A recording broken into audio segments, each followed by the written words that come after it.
Olá, pessoal. Sejam muito bem-vindas e bem-vindos, onde eu falo bastante sobre Lean Manufacturing. Eu sou Erickson Prata, sou especialista em Lean. No encontro de hoje, eu gostaria de falar sobre o espírito da melhoria contínua. O modelo japonês, o pensamento dos japoneses é sempre buscar a melhoria contínua em todos os processos, todos os dias pensando na melhoria contínua. Uma das coisas que eles deixam bem claro na cultura japonesa é a questão de resolver os problemas diariamente, mas 50% do tempo dos japoneses é para melhorar o processo. Então, esse espírito de melhoria contínua, aí vai um recado para vocês. Isso fez muita diferença quando eu aprendi com eles nessa questão de pensar na melhoria contínua diariamente. Isso faz toda a diferença. E é assim que nós descobrimos, né, como começar esses processos de melhoria contínua. Nós temos que ter ações que realmente vão eliminar e reduzir os desperdícios. Obviamente, a gente tem que buscar sempre a eliminação de desperdício. Situações onde nós não conseguimos eliminar completamente os desperdícios. O que nós temos que fazer? Pelo menos minimizá-los, né? Porque qualquer desperdício são atividades que realmente não agregam valor para o cliente. E se o cliente não está disposto a pagar por aquela atividade, por que é que nós vamos insistir ou vamos continuar fazendo? Outra coisa, outro ponto que é importante no espírito da melhoria contínua é o modo natural de nós pensarmos, né? Que traz a eficiência para toda a organização que o utiliza. Então, a partir do momento que nós começamos a pensar, ter aquele pensamento do espírito de melhoria contínua, a gente está sempre no ciclo da mudança, sempre querendo fazer o melhor, fazer o dia de hoje melhor do que o dia de ontem. Hoje eu vou trazer para vocês um pouquinho sobre esse espírito da melhoria contínua também, e como é que ele vem, né? Podemos agir de forma, no estilo bombeiro, né? De uma certa forma, quando nós atuamos no estilo bombeiro, nós resolvemos o problema no dia. Mas, pessoal, se nós não encontrarmos a causa raiz, o que vai acontecer com esse problema? Ele vai voltar, né? Então, nós, de uma certa forma, nós não tiramos um tempo necessário para entender a situação atual. Então, nós precisamos resolver e precisamos entender qual é a causa raiz, mas para isso, nós precisamos entender qual que é a situação atual. Nós planejamos mal ou não planejamos as ações necessárias para alcançar os nossos objetivos. Então, nós precisamos realmente fazer um bom planejamento e verificarmos pouco os resultados das nossas ações. Tomamos as ações e não fazemos um acompanhamento. Então, a gente tem que estar sempre com o espírito de querer realmente resolver os nossos problemas. É que nós tenhamos uma metodologia para que nós possamos encontrar a causa raiz. Eu vou focar no DMAICS porque eu gosto muito, porque ele é mais didático. O DMAICS ele traz lá o D de definir o problema, o M de medir, né, de saber a situação atual, o A, depois que nós definimos um problema, depois que nós fizemos a medição, nós vamos analisar, porque esse é um momento muito importante, porque nós temos que realmente fazer uma boa análise. E existem ferramentas para qualidade que nos ajudam, como o Pareto, como histograma, diagrama de dispersão, diagrama de controle. Tem várias ferramentas da qualidade que pode nos auxiliar nesta análise para que a gente possa realmente encontrar qual que é a causa raiz. Mas olha, fazer um plano de ação para ir para São Paulo é completamente diferente do que um plano de ação para ir para Porto Alegre. Fazemos um plano de ação para ir para São Paulo, mas na verdade deveria ir para Porto Alegre. Para começar, as malas são completamente diferentes, não é verdade? Então, a definição do problema é extremamente importante. Outro ponto, fazer uma boa medição para saber aonde que está acontecendo o problema, qual é a frequência, qual que é o impacto que isso está trazendo, quais são as pessoas que estão sendo envolvidas naquele problema, porque isso também é muito importante para nós sabermos quem são as pessoas, qual é o perímetro daquele problema. Bom, diante disso, nós vamos implantar as ações ou levantar as ações dentro das análises, criar um plano de ação e implementar as ações. Com isso, como eu disse, nós temos que checar as ideias, nós temos que checar a implantação para ver os resultados. Bom, eu vou fazer um paralelo aqui, um pouco sobre a abordagem tradicional e o espírito da melhoria contínua, trazendo como foco o DMAICS, que é o nosso espírito da melhoria contínua, que a gente quer sempre buscar a melhoria. Que nós, num espírito de melhoria contínua, envolvemos um planejamento de considerar os objetivos da empresa a longo prazo e tem a visão global. Então, numa abordagem tradicional, a gente olha muito o hoje, muito a situação atual, para propor soluções imediatas e disponíveis. Então, é muito imediatista quando se fala de uma abordagem tradicional. Dentro de uma abordagem tradicional, quando a gente está falando do D, o M e o A, né, a escolha de soluções que desagradam menos.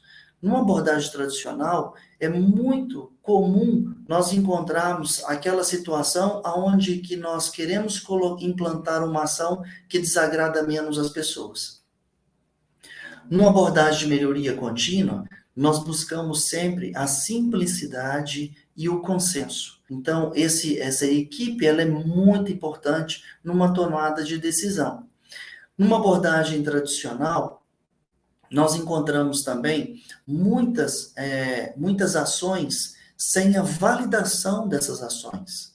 Cria-se a ideia, mas não testa. Nós temos que testar as ideias, né? Antes de iniciá-la. Ele vai lá testar, ele testa para ver se funciona, né? Então, isso é importante numa abordagem Lean, fazer o teste, né? de testar a iniciativa. A formação das pessoas, ao treinamento, a gente fala muito de learning by doing, no espírito japonês, é de testar. Numa abordagem tradicional, é o que eu falo muito do fazeção, de querer sempre fazer, mostrar que tem muita coisa para ser implantada, e num espírito de melhoria contínua, a gente requer atividades preparatórias, como orientação e treinamento. É muito importante nós capacitarmos as pessoas.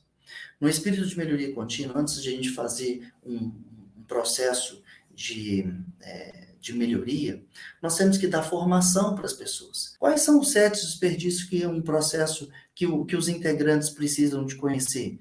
A superprodução, a movimentação, o transporte, os defeitos, naquele processo de melhoria, eles precisam estar sempre pensando nesse sentido, principalmente na fase de análise e a fase de implantação.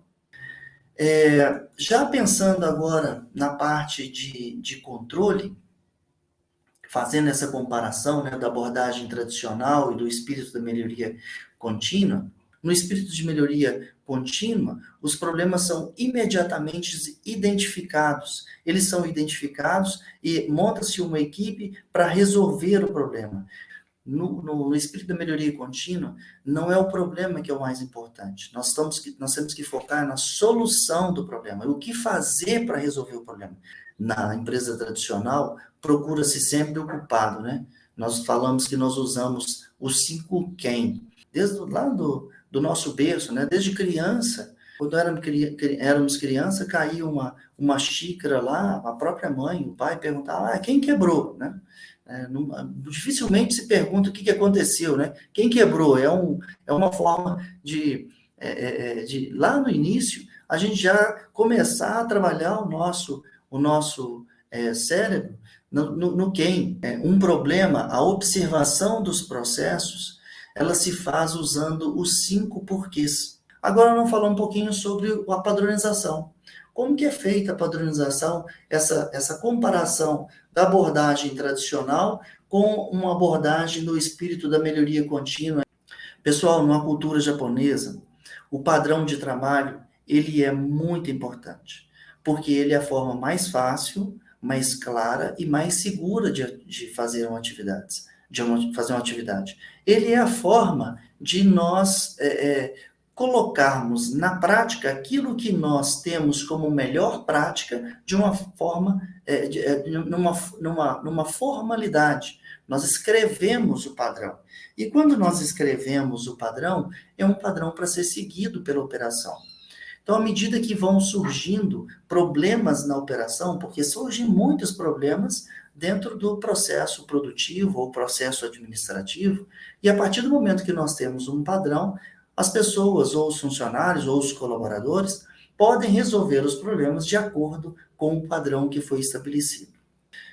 Muitas imagens do Japão, e eles são muito fortes na gestão visual, né? Então, eles têm gestão visual em todas as ruas, nas lojas, nos metrôs, nos ônibus. Para nós, principalmente para mim, eu estava achando aquilo até como uma poluição visual, mas de forma alguma é uma poluição visual, porque aquilo o primeiro impacto para mim, quando eu cheguei lá, foi isso. Mas, na verdade, aquilo é uma tomada de decisão muito mais rápida. É assim que a gente tem que enxergar a gestão visual. A gestão visual, ela difere um pouco da gestão à vista. Gestão à vista é uma simples informação, né, para você atualizar as informações. Já a gestão visual, a grande diferença é a tomada de decisão. A gestão visual nos ajuda a tomar uma decisão de forma rápida. Quem nunca entrou num shopping que na hora que você entra pelo estacionamento, já aparece um painel para você informando quantas vagas tem no andar. Vamos supor que você escolha o segundo andar para estacionar o seu carro. Lá vocês já vão encontrar várias luzes verdes ou vermelhas. Onde tem a luz verde é onde tem uma vaga, onde tem uma luz vermelha porque a vaga está ocupada. Isso faz com que nós realmente possamos tomar uma decisão muito mais rápida. Por que o shopping faz isso? Por que vocês acham que o shopping coloca o painel, coloca as luzes verdes? Porque é bonito? Não. O shopping quer que a pessoa que está chegando ao shopping, ela gaste o menor tempo possível dentro do estacionamento. Porque aquilo não agrega valor para os lojistas.